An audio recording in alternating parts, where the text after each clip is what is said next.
There's something to be said about the perfection that FromSoftware brings to every one of their worlds. From the ranging vistas to the powerful enemies like, Yeah, no, I can't do that. Sorry, Vadi, I don't know how you're able to do that voice. It's so elegant. Not mine, though. Couldn't be me. Welcome back to the Friend EA, the only YouTube channel that honestly gets a lot more negative interaction by saying something positive than anything else I've done so far. Oh god, what have they done? Why aliens?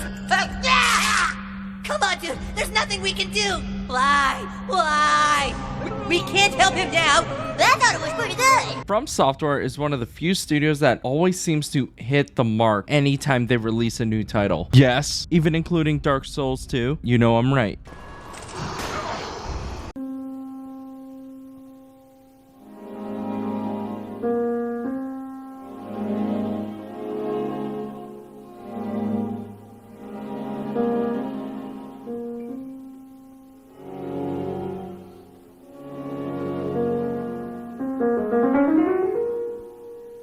Since 2009, they've constantly made improvements to their formula, not even just visually, but in the overall feel and progression of the game. And I'd love to really go into it, but I'm not smart enough. However, I've willingly gotten a friend of mine over to hang out with me for the last couple of days, and willingly came onto the show to start talking about everything about the franchise, the growth of the game, and I'd love to take whatever they go into and try to apply everything to the most recent expansion, Shadow of the Erdtree. Clarify, they willingly got involved in this project. So without further ado, I'd love to introduce you to my good friend, Mel. Hi everybody, I'm Mel. I'm a senior technical game designer with a specialization in systems and progression. I am doing this of my own free will, and I've worked on, over the last few years, I've worked on a few AAA titles and a few indie titles.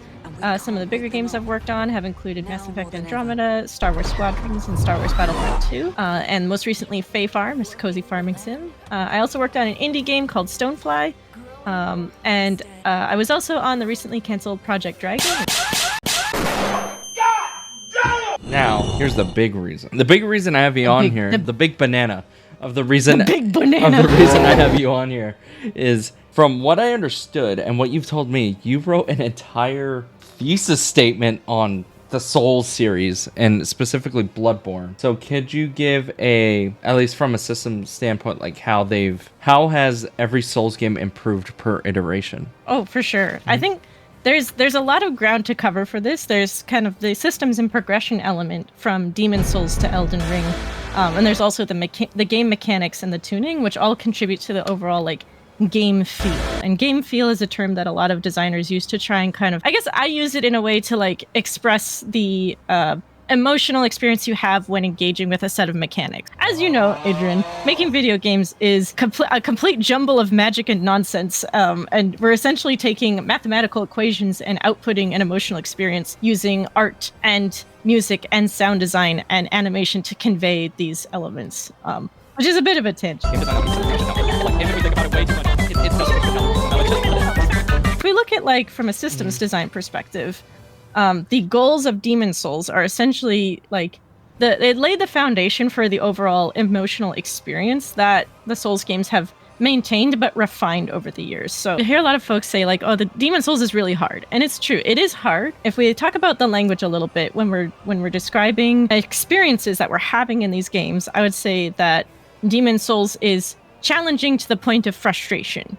It challenges me by saying, like, you know, in the very first opening of Demon Souls, you kind of fight your way through a bunch of low-level enemies that are already really difficult in terms of difficulty, meaning they hit really hard. You don't have to be hit many times to lose, you know, your life and your progress, and you have to start again. So really hard-hitting early enemies that don't take a lot of damage from your early weapons and whatnot, and then you're immediately faced with a giant boss that has a huge health bar and you do very little damage. So what the game is kind of teaching you and the experience you're having is like, it could be interpreted one of two ways, or maybe many ways, but the two ways I most commonly see is people feeling, oh, this game is challenging me, and the more challenge I face, the more accomplished I feel when I overcome it, which is, I'm in that demographic. Yeah, I like to feel like most people are in that category. No fucking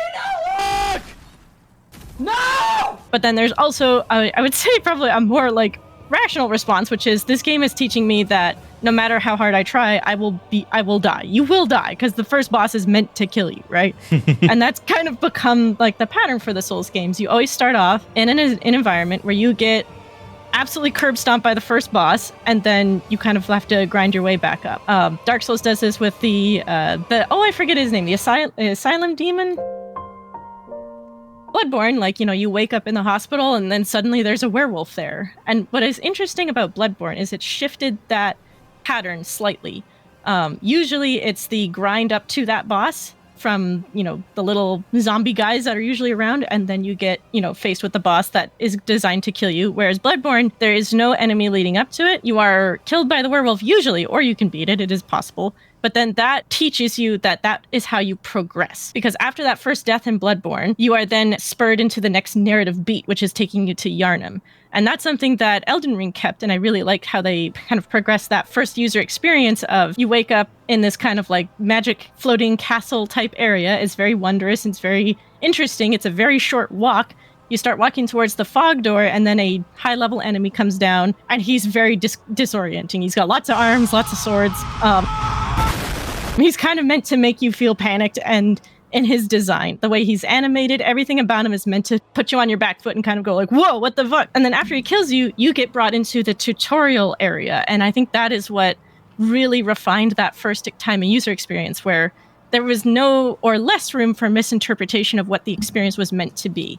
Which was, you are meant to like come up against walls sometimes, and then what you need to do once you come up against that is learn the steps to get back to it. So once you get put into that little Limgrave starting area, you walk through that area, and there are low-level enemies who take a lot of damage from your low-level sword, who don't do a lot of damage and actually don't even try to attack you. They're facing the walls, and behind them are scribbles on the scrawlings on the floor that tell you backstabs are effective or tell you to check your surroundings. Like, the game paces it out better to show you that if you get hit against an adversary that you feel like you can't beat, the steps then are to go back and learn one step at a time what you need to know about combat, about the verbs, about the mechanics.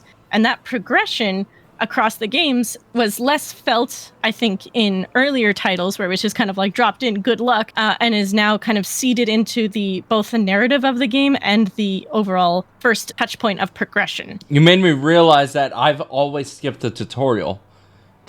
Like, even that option in its own to where it's like, okay, I expect to die in the beginning. Yeah. But when that paths diverge, it's like, I already know what I'm getting into because I've gotten my ass kicked by the series so much. Yeah.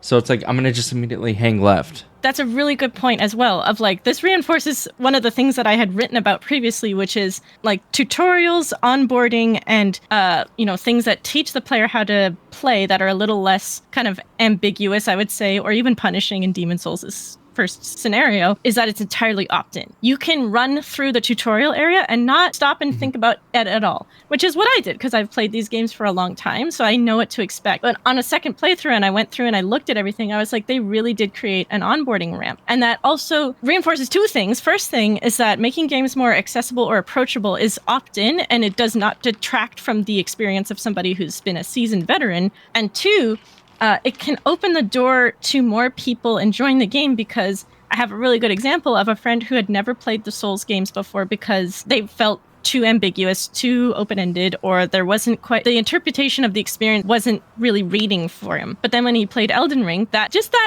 ever so slightly like ramp into the skill floor made it so that he has played this game for hundreds of hours and he loves it. And I think it's amazing that this game has done so much work in the like first time user experience that people that would love these games have the opportunity to love these games. Demon's Souls served its purpose. It wasn't for everybody, and that's okay. Like, overall experience of feeling accomplished after fighting an adversary and having that sense of dread and wonder in a world you don't really understand are like really tangible experiences that I love to share with people. So it's really great that in Elden Ring they kind of designed it so that it opened that gate up just a little bit more for people to try it for the first time. Even when you first exit the crypt, like, you see the Erdtree horse guy. Oh, yes. His name always escapes me, but it's like the game teaches you off the bat, you don't have to fight these guys. Yes. You can go and leave and go level up. You can go prep everything, set up your build, and then you can come back and fight. You can farm. These aren't blocking you anymore. Exactly. This is also such a good evolution of this series, going from a linear or kind of a more accordion structure where it opens up in like 3 zones and then bottleneck boss fight, which then opens up 3 more zones and whatnot. Like Elden Ring is a masterclass in open world design, and there's many systemic links that make this happen. All of the little activities or systemic links between like where you go and what you do is kind of influenced by what you have and what your goals are, which is a bunch of nonsense, but everything from like collecting Erdtree flowers so you can play in multiplayer with friends, to farming for, your souls, to finding rare items in caves or chests, or, finding enough resources to upgrade your weapons and everything. Those all contribute to the big moments, which are the boss fight, but that is also reinforcing that behavior of, hey, if you come up against a wall and you cannot beat this guy, the horse, I forget his name too, the big sentinel on the horse, is meant to deter you. He's meant to make you feel like, oh fuck, I can't do this right now, unless you're like us and you've like been absolutely destroyed by these games for so long that we just kind of keep going. But like, for people that have a new experience with it, it was such a huge tension relief. Of the experience of Elden Ring is fundamentally different from Dark Souls because it is peaceful at times. It's beautiful. The world is absolutely astonishing, and you're meant to kind of spend time in these incredible environments, drinking it all in without being put under constant pressure like you feel in a game like Bloodborne, which is also beautiful, but you are constantly terrorized wherever you go. Whereas I was replaying Bloodborne recently, and even that initial sequence when like the bell goes off and then like I'm like, oh, I have nowhere to run. This is it's claustrophobic as shit. Very claustrophobic. Yes. I miss my horse. Yeah. I miss Torrent. It is hard Get me to the play fuck without out him. of here. It's really cool to look back on all these games and just seeing the growth. Yeah. Of each of it. Even with I replayed a little bit of Dark Souls 2 for this video just for research and stuff. And like even the design of setting up this semi-open world, I don't think we'd have like it set up a really solid baseline of Dark Souls 3 and then Elden Ring now. Absolutely. It's really cool. I think Dark Souls 2 walked so that Elden Ring could run. I genuinely think that like the team tried a bunch of different stuff, and like understandably people were thrown off by it when it first came out because Dark Souls 1 was such a uniquely distinct experience, and Dark Souls 2 was not that exact same experience. So I think a lot of players were experiencing a disconnect of like, I'm having a different emotional experience in this game than I was in Dark Souls, and I wanted more Dark Souls. So people didn't respond positively to it, but when you revisit it, or at least I liked it initially as well, of like looking through some of the things that the team did differently, you see kind of resurfacing a little bit in Elden Ring, like the open world design feeling a little bit more interconnected, or in Dark Souls kind of being able, or Dark Souls 2 kind of being able to do different bosses in different orders. In Elden Ring, there's definitely like a bit of a sequence that is more detectable, like going up to Margot, or Maug? Oh no. Margit. Going up to Margit first. It's Margit, Morgot, and then Mog is the Blood Boy. Blood Boy Mog. Blood Boy Mog. Yes. Hi, Local Brown Boy here. I'm going to do something I like to call explaining the family tree of Elden Ring just so I don't have to keep doing it again. There's Lady America, who's married to Godfrey, who was the first Tarnished, and they had 3 sons, Godwin, Mog, and Morgon, aka Margit. Godwin also had 2 sons, kinda, named Godfroy and Godric. He sucks because no one likes him. He's kind of a bitch. He kind of did a whole thing. Anyway, America got tired of Godfrey, kicked him out, and he started the Tarnished after he went away. But America married someone by the name of Radagon, who's also her, and Radagon was married to someone named Renala, who's a big moon lady. My first girlfriend turned into the moon. And her sister, whose name was Relena, who also throws moons. That's rough, buddy. Radagon and Renala also had kids by the name of Ronnie the Goth Baddie, Rykard the Snake Eye, and Radon the Horse Girl. Also, Ronnie has siblings with Blythe, but it's also like her simp or something, but I don't know. We don't really know much. He's cool and he's hot. American Radagon also had kids. Mesmer Millennium Mikola also has the same powers as his mom, which gives you Saint Trina, which is like a part of him, kind of like the emotional side of him, and then doesn't really go away. Then Millennia had a bunch of kids who's probably with some loser named Millicent, Mary, Amy, Pollyanna, and Maureen. Then lastly, which has kind of been confirmed in the last DLC just because of how everyone looked, Melina, the main helper throughout the whole game, is America's daughter, probably Mesmer's like sister, just because of the eye. Not expanding on that. Okay, we good. And like there's a couple bosses that are kind of like initially meant to bring you on up to speed so you can learn some of those verbs and mechanics. The timing of boss fights, the pace of the game is very much set by the player and less so the sequential boss after boss after boss. Like you can spend a long time just doing other stuff before you get to Margot, and that is something that I think really empowers players in Elden Ring to be able to learn the mechanics more fluidly and also like engage in the other systems like the environment, reading item descriptions, exploration. Like these are other key pillars of the experience that isn't necessarily tied directly to only beating bosses. Again, not the only thing that was present in the previous titles, but it was a bit more of a center focus, whereas I think exploration is just as valuable a pillar as fighting bosses in Elden Ring, as opposed to Dark Souls 1, which is more of like puzzle design, like going through the worlds and puzzling your way through and finding shortcuts and things like that. There's connectivity there. Feels like Elden Ring's an entire planet. Why is Sekiro not often looked at? Similar to how Dark Souls 2's level design walked so Elden Ring could run, I genuinely believe like they set up something amazing in Dark Souls 3 and then they mastered it in Sekiro because those bosses are arguably the best, completely pushed it over the top and nailed it all in Elden Ring. Like they combined it. So why isn't like Sekiro looked at? It's not really looked at too much. It's true. I think it might be partially the world is so drastically different. Like the Souls games are typical or based on European history of like castles and knights and whatnot, and Sekiro is a love letter to Japan. It is in Japan, and I think that people that play Souls games might not connect with that as much. The undertone here is it could be racist. Oh.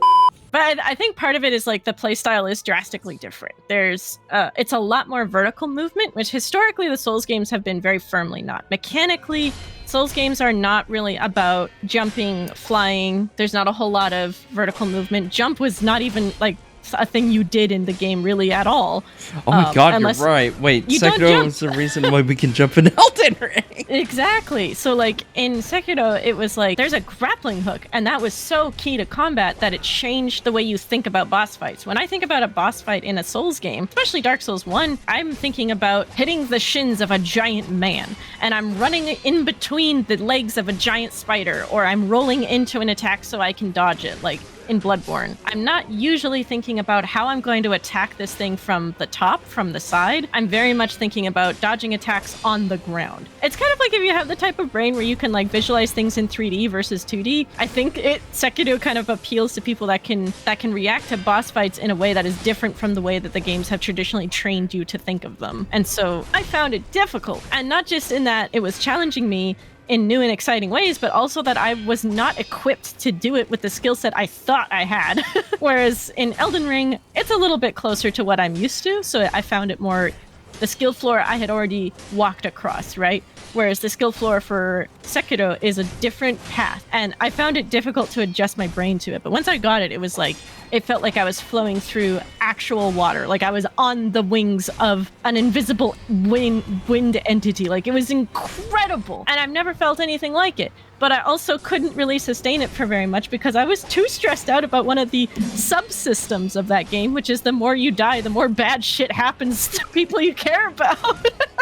Now, even though I do enjoy almost every Souls title, Bloodborne is probably the one I return to the least. So I want to know why Bloodborne was seen as like this big leap forward in the franchise. All right, let me break it down. There are a lot of mechanical differences between Bloodborne and Dark Souls 1 and 2. So in Dark Souls specifically, I'll just mostly reference Dark Souls for this. It was actually covered very well in like H Bomber Guy's video about Bloodborne is brilliant, but these are also, I'm going to add some of my own thoughts to this as well. It is known that in Dark Souls, if you play with a sword and shield and you kind of hide behind your sword for most of the, behind your shield for most of the attacks, you're not going to learn some of the really fun other gameplay mechanics like parrying, which is a really, really fun system that feels very fluid with the combat, which I would say is probably intended experience for Dark Souls because it feels generally the best in the game feely sense. It's generally agreed on from most people that play it that parrying and dodging feels the most satisfying. So that's the experience that you're having, and you're kind of missing that experience if you never engage with it. And the shield can allow you to never engage with it. There is a difference between allowing a playstyle preference to be utilized versus having kind of a core mechanic that is most recommended to use. And it felt like in the Dark Souls series, it was recommended to have the best, most fluid experience to parry and dodge as opposed to using your shield. I think they remedied this very well in Elden Ring by instead of having a preference for the best quote unquote way to play or the best build. There is support for all of the builds: big shield, little shield, no shield, dodging, bleed builds, magic. All of that feels equally fun and important. And there are bosses that are like weak to others, and like there's a balanced experience there. It felt a little like maybe clunkier, I guess, in Dark Souls, because there was really only one way that was really truly defined, and that was dodging and parrying. They took that refined mechanic and they perfected it in Bloodborne. They don't give you a shield, they give you a gun. The gun says parry, and the weapon says attack. The more you attack, the more like you're rewarded. When an enemy, and this is also reinforced in the design of the mechanics of the boss. Again, in Dark Souls, you've got big, slow bosses that have big telegraphed attacks. They hit slow and they hit hard. In Bloodborne, the very first boss most people encounter, which is, don't even know how to say his name. I've been saying Daddy Gas Can for like 7 years, so that's who we're talking about.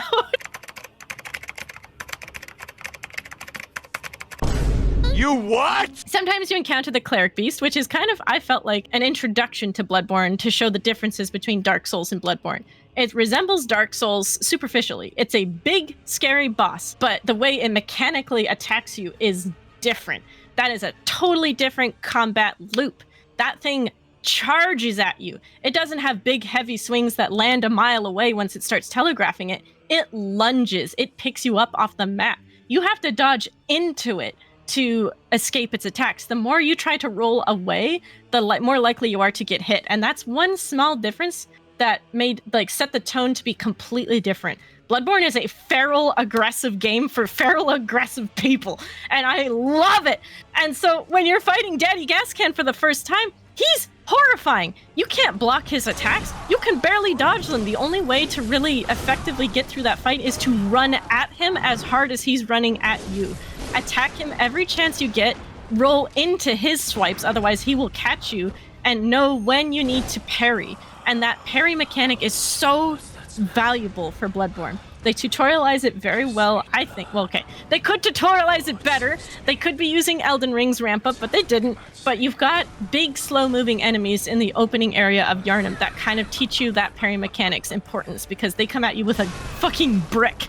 But their window for parrying is really wide, as opposed to, and this is again a hidden system that is not obvious to the player. There's no UX element or glow that really tells you this is the time to parry. I would say that Bloodborne could probably have that, and it wouldn't detract from the experience if you could opt into having it, so that it's a little bit more accessible. But being able to parry enemies that have different like windows for when you can parry is a big part of that experience. So you always have a gun in one hand, and then in your other hand you have an attack weapon that is just as aggressive in any way, shape that you take it. It also refined and shaved down the amount of weapons you have available to you. In Dark Souls, there's a vast array of weapons, including like magic weapons, that don't really flow as well as the parry dodge mechanics. So they just did away with them. They were just like, they're just not giving you anything other than parry dodge mechanics or parry dodge weapons. And those weapons are a little bit it's a little easier and clearer how to level them up as well. You use blood echoes and the mushy stuff, I forget.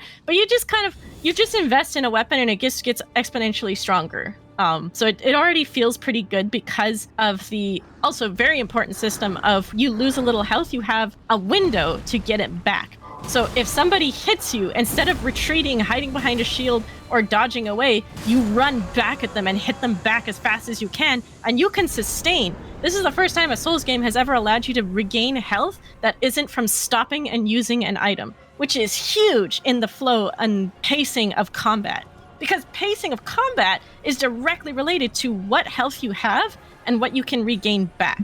In the Souls games, you need to stop moving to drink your Estus flask or start moving extremely slowly, which means that the only really smart time to heal is either when your adversary is dead or they're charging up an extremely long attack and you have a very small window and you time it just right. Bloodborne said, no, fuck that. Get it back right away. Just don't stop. That experience is so rewarding and gratifying in a world that feels so aggressive and unforgiving. I'm just rambling now, but those are like the key fluid changes that I can see they built a little bit in Dark Souls and then kind of perfected it in Bloodborne of parrying, dodging, and attacking should feel like this. So then they kind of presented a game where it's like, this is how it should feel, this is what you should do, by not giving you any other options. They give you a shield as a joke. So is that why, like, every person who's Bloodborne is their favorite, they will always go a bleed or dex build every time? Because it's, I fucking knew it. Because it's every one of you. It's you, it's my drummer, it's everyone. All of y'all immediately are like, oh, I'm going to bleed dex build. Yeah, I would definitely say, like, all of the different elements that they refined, took one build and refined it perfectly in Bloodborne, took another build that, you know, is very well articulated in Dark Souls 3 and perfected it in Sekiro. And then you've got Elden Ring, which has magic builds that feel just as satisfying to use and just as gratifying in that experience as the bleed builds, as the heavy bonk builds, as all the other ones. And that in itself is a really, like, very, very difficult to get just one weapon type to feel as fluid and good as Elden Ring does. And It's like a culmination of all these mechanics they've just been building and now can implement it almost flawlessly. So, out of everything, it just sounds like Elden Ring is your favorite Souls game, like unanimously, right? Like, just like the rest of us, Elden Ring is obviously your favorite, especially... I mean, Elden Ring has polished and, you know, incredibly succinct mechanics, but really Bloodborne... And that's enough.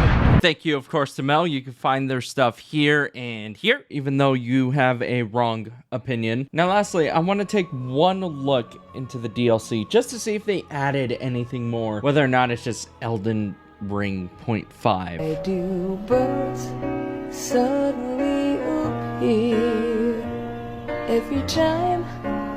It's perfect. And you know it's perfect. Very rarely does a quote-unquote DLC, and I use that term very loosely at this point, make this level of drastic improvements to a nearly flawless game. They added new weapons, new abilities, and expanded on the world in more ways than I could have imagined. The narrative twist of the boss here is supposed to be the most intense and demanding enemy in all of Elden Ring. And shit, it's Radahn, isn't it? It's gonna be Radahn. It's over your mind. Lord of the Old Order, let us go together. Literally into loving him. Like, it's pure manipulation. He takes away your will to even question anything. The mainline bosses are damn near perfect too. Not you. Like, dude, they made a giant dragon fight cool and probably the second hardest boss in the DLC. Curse you, Bale! And Mesmer, oh my lord, the presentation of him, this, like, him being the poster boy of the DLC and being probably the best boss fight I've ever had. It's not the hardest, that's another one. The boss here is supposed to be the most intense and demanding enemy in all of Elden Ring. And shit, it's Radahn, isn't it? It's gonna be Radahn. The explanations of how the Jar people exist, for better or worse. The origins of Lady Marika and why she became the way she did. The fingers and their story and all this, and where they even hold their value in this world that's kind of forgotten about them. The concept of divinity and how you become a god in this world. Also, so much of Elden Ring had these stunning moments of their environments, and the DLC created even more. These sections are gorgeous, like when you're heading over to, like that section of the field when you're heading over to St. Trina, and oh my god, can we just talk about how the build up to Bale when you're climbing up the mountain is some of the best environmental storytelling ever, like in any game? And it just feels so cinematic without even cutting to a simple cinematic. Bale! That's where I've been stemming off that for like 2 weeks, and it's probably going to come back because I'm editing this myself and it's still going to be there. It just felt great. And my favorite thing about it is that it didn't feel too big. Elden Ring is my favorite Soulsborne game, and I feel like it's very apparent that it is. But even though that's the case, I couldn't tell you shit about Mountain of Giants. Literally, I got to Mikula's Erdtree, and then I never touched that area again, except just to continue, fight the fire giant, and move on. I just wanted to keep going. I was like, okay, let's wrap this up. I've been playing this game for over hundreds of hours now. Let's keep going. It is a huge game. But Shadow of the Erdtree gave me like just enough of like size and girth. Pause. That doesn't feel too overwhelming and underwhelming, and really like it felt good to return to the lands between, or I guess Land of Shadow in this case. Also, hot take time. I'm gonna say this right now. Fighting Primer Dawn is cool as fuck. I won't take any slander. You thought we'd be fighting that like Twink Child? Like, look at him. What is he gonna do? I am reincarnated. I was stargazing. Life goes on. I need her, my babies. Woke up looking for the broccoli. So I was originally just gonna end it on that note, me telling y'all that you were wrong about Radon, but something else happened that brought up a really interesting point that I kind of want to discuss really quick. So on July 31st, Bungie, much like most of the other studios in the last couple years, had massive layoffs. 220 jobs and 17% of their workforce evaporated. Like, they're just gone. And along with that, two of those people that were very notable was Mark Noseworthy and Luke Smith, the VP of Destiny and the creative director, respectively. And after how well received Final Shape was, it was genuinely confusing, and it fucking sucked that they all got shafted so quickly after. Now, you're probably wondering, like, why am I bringing this up? Because if we go all the way back to the original Demon Souls, Miyazaki, in one way or another, has always been either a creative director or executive producer on almost every Soulsborne project. And even more so on that, if you look at the credits, programmers, designers, and artists, and so many of these people have been on the FromSoft team since day one. And that's where I feel like we're going down this very bleak, bad path. Especially on the western side of game development.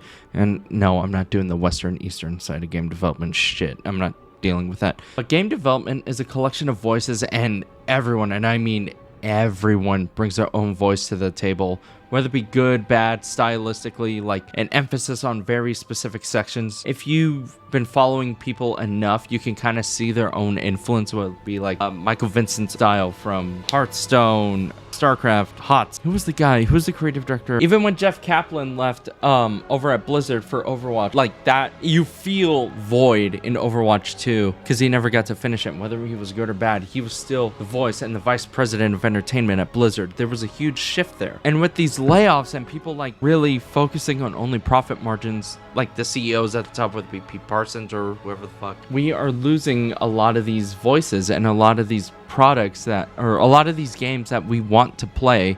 They're starting to feel hollow. And even now, I think there's only a couple of companies and teams that still have a constant voice, like Corey at Santa Monica, Griggs and Joel from Modern Warfare 2019, who were the original people back in like COD 4 and Modern Warfare 2. Even Neil Druckmann, who's been there since, what was it, Jack X, the racing one? The stuff or not, there is a level of consistency and a clear vision for each of these games. Whether you like them or not, they're still consistent. And I'm not going to blame any of the workers for moving, because hell, I've had to do it too.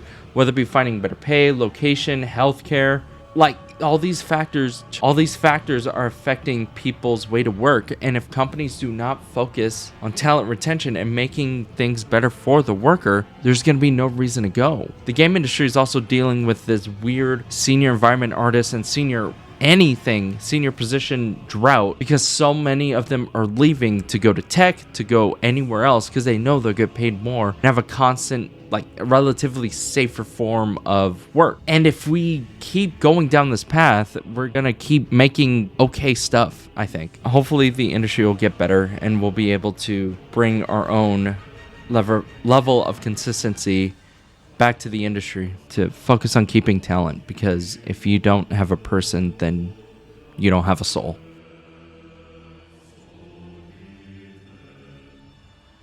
Oh, like Demon Soul. I get it. Oh.